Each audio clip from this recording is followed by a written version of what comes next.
Subscribe करें Rao nursing academy channel को और पास में लगे बेल आइकन को भी दबाएं ताकि हमारी कोई नई वीडियो डले तो आपको तुरंत नोटिफिकेशन मिल जाए।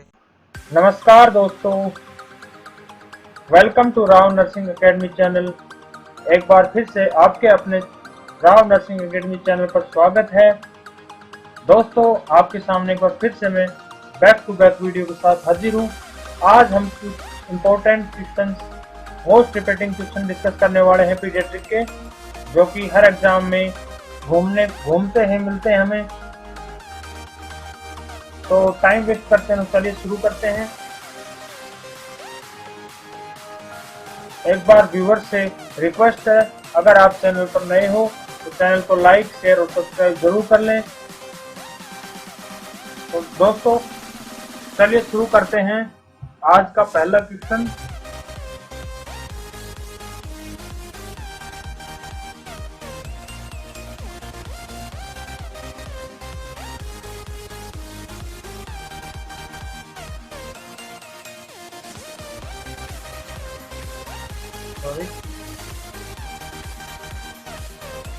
दोस्तों, फर्स्ट क्वेश्चन है, विच of the following is the characteristic feature of nephrotic syndrome in children? Which of the following is the characteristic feature of nephrotic syndrome in children? Option A, lipid cast in the urine. Option B, WBC cast in urine. Option C, RBC cast in urine. Option D, albumin in urine. So please guess the answer. And the right answer is option C, RBC cast in the urine, RBC cast in urine in the children with nephrotic syndrome.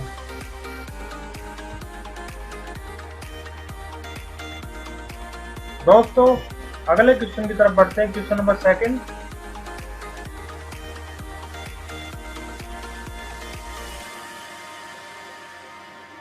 Question number second है दोस्तों, most common cause of hemolytic uremic syndrome. Option A, E. coli. Option B, Shigella. Option C, Salmonella. Option D, Pseudomonas. तो most common cause क्या होता है hemolytic uremic syndrome का? चलिए जल्दी से जवाब दो, जल्दी से कमेंट करो दोस्तों। And the right answer is option A, E. coli is the most common cause of hemolytic uremic syndrome. अगले क्वेश्चन की तरफ बढ़ते हैं भाइयों। Question number third.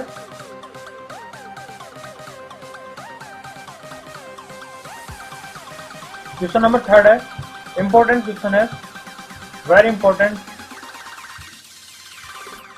For upcoming exams.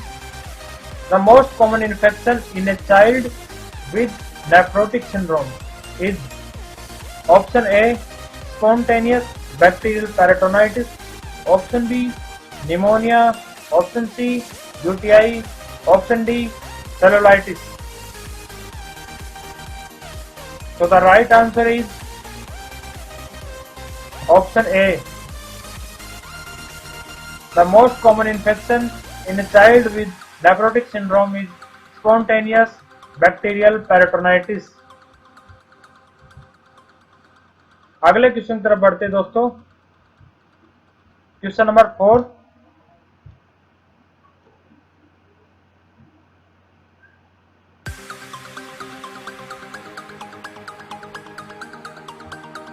Very nice question, इसको तो डबल स्टार मिलना चाहिए दोस्तों, बहुत अच्छा क्वेश्चन है। और क्वेश्चन है, in children renal failure in terms of urine output is defined as option A, less than 0.3 ml per kg per hour.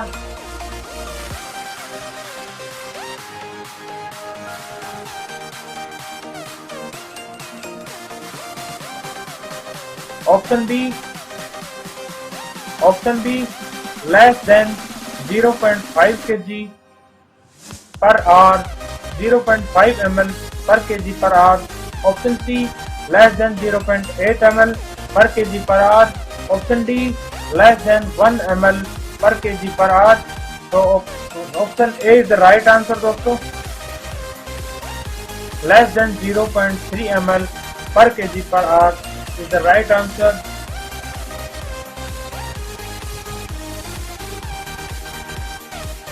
दोस्तों अगले क्वेश्चन की तरफ बढ़ते हैं.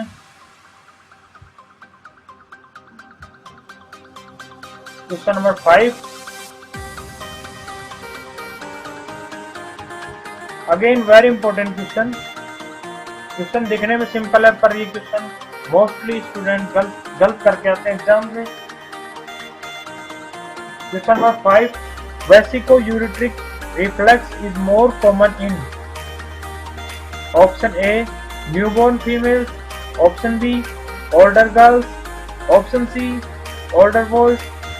Option D only during pregnancy. तो दोस्तों गैस करो क्या आंसर हो सकता है. And the right answer is newborn girls. The vesico-ureteric reflex is more common in newborn females. दोस्तों वेसिको-यूरेट्रिक रिफ्लेक्स 2 से 3 साल तक की दिखाई देती है. उसके बाद ये एक तरह से डोमेंट स्टेट में चली जाती है. दोस्तों अगले क्वेश्चन की तरफ बढ़ते हैं. Question number 6.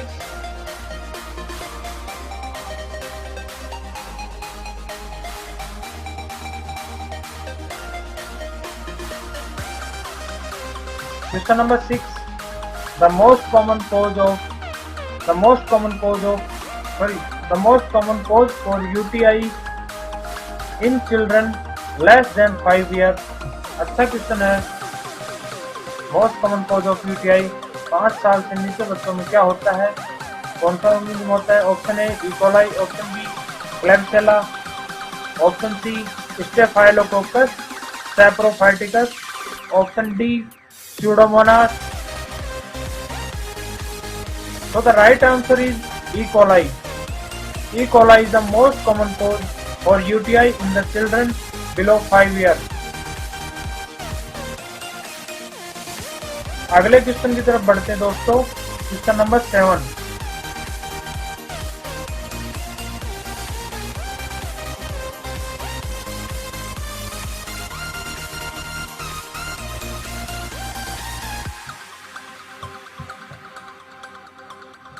दोस्तों क्वेश्चन नंबर 7 है. Most common cause of nephrotic syndrome in children. The most common cause of nephrotic syndrome in children. Option A minimal change disease. Option B IgA nephropathy. Option C mesangial glomerulonephritis. Option D focal segmental glomerulonephritis. तो भैया guess करो answer क्या होगा. और right answer है option A. Most common cause of nephrotic syndrome in children is minimal change disease. याद रखना भैया इंपॉर्टेंट क्वेश्चन है. दोस्तों ये क्वेश्चन की PDF मैंने डिस्क्रिप्शन में उसका PDF का लिंक डाल दिया है. वहां से आप डाउनलोड भी कर सकते हैं.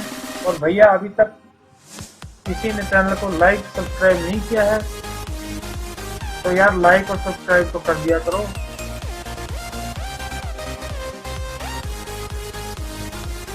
अगले क्वेश्चन तरफ बढ़ते हैं दोस्तों. Question number 8.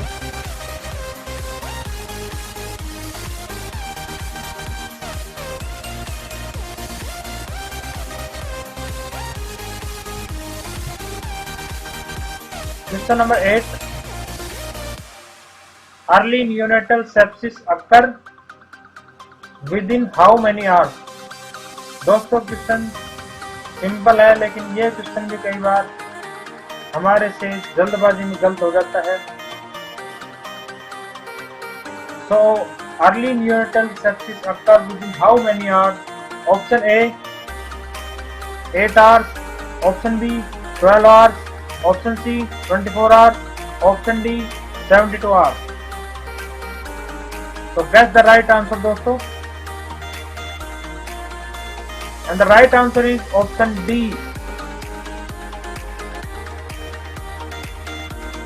Early neonatal sepsis occur within 72 hours after birth, after delivery.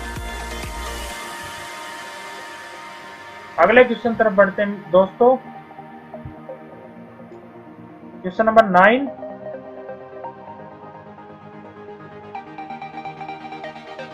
Again very important question. AIMS oriented exam. AIMS oriented question है दोस्तों. क्वेश्चन है question number 9. Which of the following is least observed laboratory finding in neonatal sepsis? Least observed laboratory finding in neonatal sepsis. So option A, CRP, C-reactive protein. Option B, neutrophilia. Option C, increase ESR. Option D, increase immature neutrophils. तो यहाँ पे least पूछा है, तो right answer हो जाएगा option B. Option B is the right answer. Least finding है दोस्तों. और अगर मोस्ट पूछा जाए तो सी रिएक्टिव हो जाएगा, ईएसआर हो जाएगा और इंक्रीज इमैच्योर न्यूट्रोफिल्स हो जाएगा. तो दोस्तों अगले क्वेश्चन की तरफ बढ़ते हैं.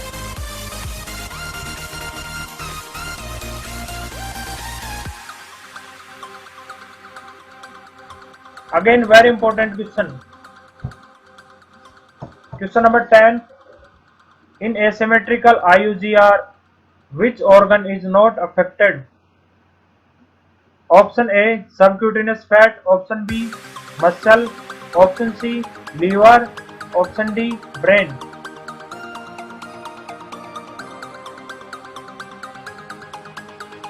So guess करें आंसर.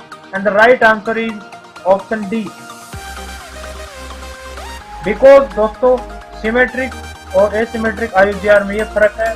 सिमेट्रिकल में हेड और एक्सट्रीमिटीज अफेक्टेड रहती हैं और एसिमेट्रिकल और symmetric IUGR is always associated with genetical malformation, pathogenicity, while the asymmetrical IUGR is associated with poor maternal nutrition. ये याद रखें दोस्तों. और अगले क्वेश्चन की तरफ बढ़ते हैं. Question number 11.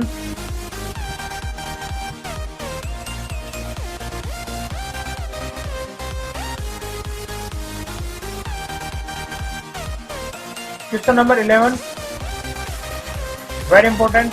Most common cause of respiratory distress after birth in first 24 hours is. Option A, neonatal sepsis.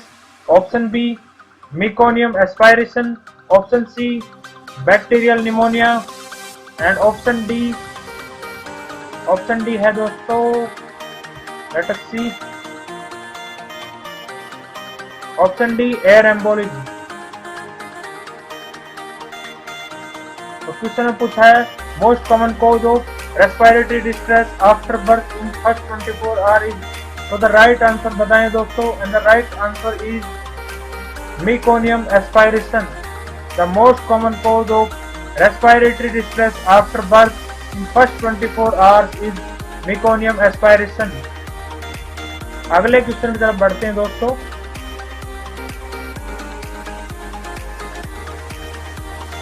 Question number 12.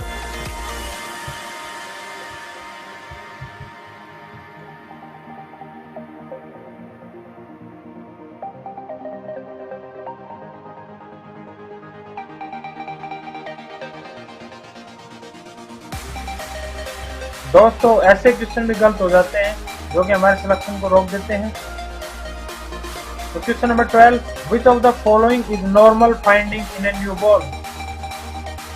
Normal finding है, बतानी है. Option A, length 30 centimetre. Option B, peripheral cyanosis. Option C, central cyanosis. Option D, extension of body. तो भैया length तो 50 centimetre होती है, तो ये गलत हो गया, गलत हो गया। Peripheral cyanosis no, this is also गलत, रॉन्ग आंसर ये भी। Option C central cyanosis, yes this is right answer. Central cyanosis is normal finding in a newborn. Extension, this is also wrong answer because flexion is seen in the newborn body after birth. Okay. दोस्तों अगले question की तरफ बढ़ते हैं। Question number 13।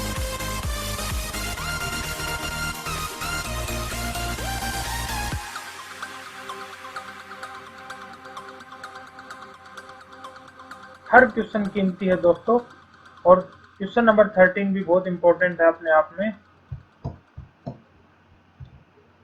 Which of the following is not the component of Apgar score. Apgar score कौन सा component नहीं है?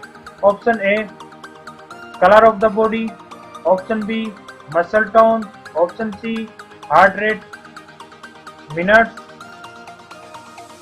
पर minute, option D respiratory rate per minute.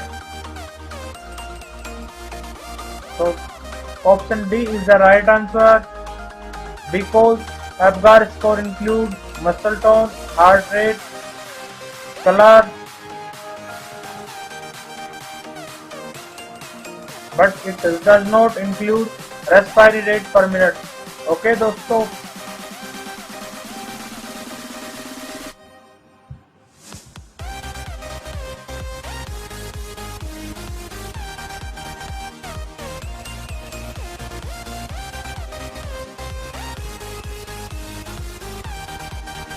Question number 14.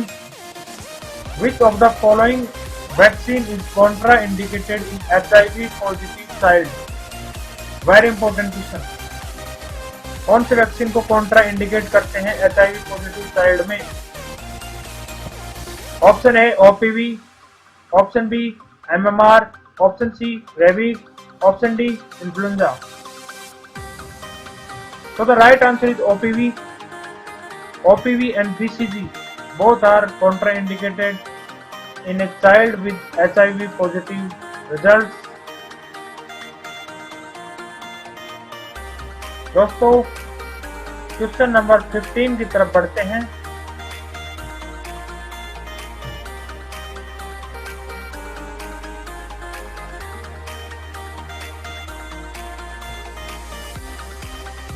Last question है दोस्तों, which of the following milestone develop first in an infant? Option A, which of the following milestone develop first? Option A, mirror play, option B, crawling, option D, creeping, option D, pincer grasp. So option A is the right answer because mirror play is seen at 4 to 6 months, crawling is seen at 8 months, creeping 9 to 10 months, pincer grasp 4 to 6 months, 9 months, pincer grasp 9 months.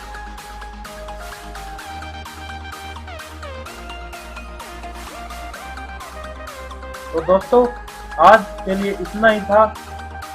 अभी subscribers के लिए एक question है जो कि आपको comment करके बताना है।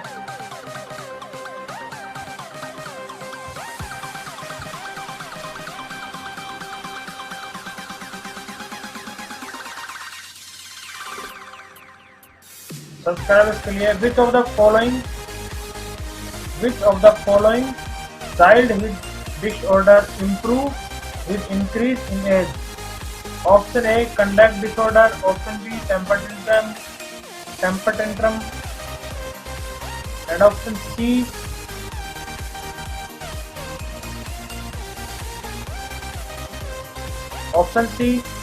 emotional problem, option D sleep disorder. तो ऑप्शन कौन सा सही है आपको कमेंट करके बताना है दोस्तों।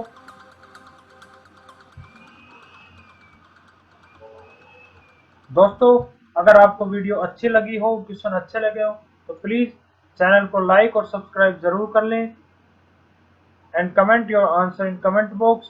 प्लीज लाइक शेयर सब्सक्राइब और चैनल। आपका लाइक और सब्सक्राइब हमें मोटिवेशन देता है और अच्छी अच्छी वीडियो बनाने के लिए, जो कि आपको बहुत हेल्प करेगी आपका गोल अचीव करने में। तो दोस्तों, आज के लिए इतना ही था। मिलते हैं अगली वीडियो में। तब तक के लिए नमस्कार। जय हिंद, जय भारत।